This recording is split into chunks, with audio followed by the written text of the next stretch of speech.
excited to have Shania here earlier, and the woman is gorgeous. So we're going to talk a little bit about contouring and maybe give you cheekbones like Shania. Can we do that, Bahar? Absolutely. Yeah, Absolutely. I'm going can. to show you a whole bunch of tips and tricks. But interesting thing about Shania, so I read up on this when I found out she's going to be on the show. Yes. They did a study at U of T actually on her face. Turns out she has the most symmetrical face, because based on how her eyes and her nose and her lips are all spaced apart, which in turn, that's what the human eye looks for, and that's what we consider, that's what our brain considers attractive. Right. And that we can do that by creating symmetry with the whole idea of contouring and highlighting, and that's what we're going to do. Very cool. So this is Carly, our model.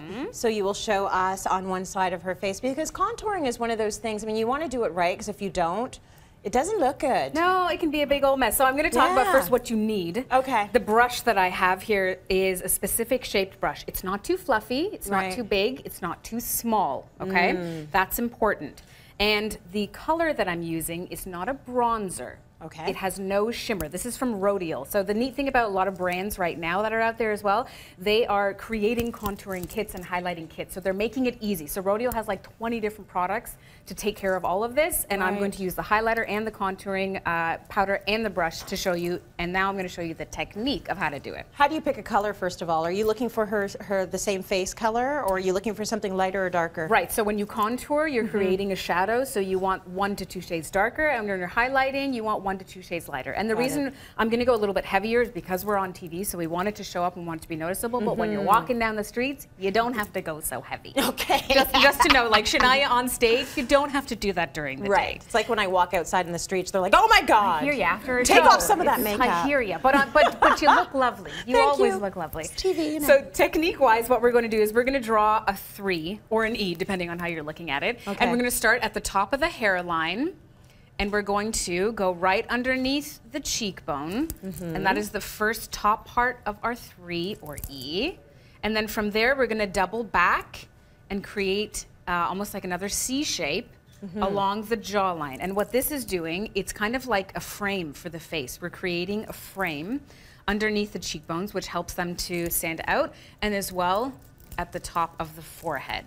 So contouring is basically going to create symmetry. If you do it on both sides of your face, you can get those sort of those cuts that your face don't really have. Exactly. You can make them up. And the funny thing is, our face actually does have those cuts. It's just that in natural daylight, you don't see them. it all gets washed away. Right. So now that we've contoured, I'm going to grab the highlighting powder. Okay. And I have a highlighting brush. So the neat thing about this as well is that the head of this brush is even more tight and more compact, because highlighting is not meant to be done all over the entire face. It's very specific areas. So I'm going to have to turn a tiny bit more this way.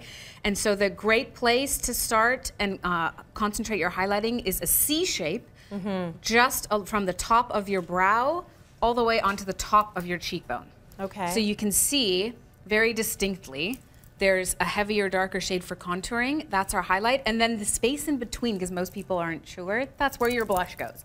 So you're not supposed to be putting blush all over your face. It's a very specific area. Okay. And so now that we've seen it, now that we can see the colors, now I'm just going to blend a little bit. Exactly, to make it a little bit more realistic. Make sure you blend it. It's so you're laughing, but it's so important as a makeup artist. If we see hard lines, we cringe. Right. You don't want to walk around and people see a 3 and a C. That's exactly. Oh, there's the 3 and there's the C right there. Exactly. This is not Sesame Street. No. Okay. There you go. Now so this is good. Simple tips. Make sure you do it fairly the same on both sides. Yes. Gorgeous. Really nice.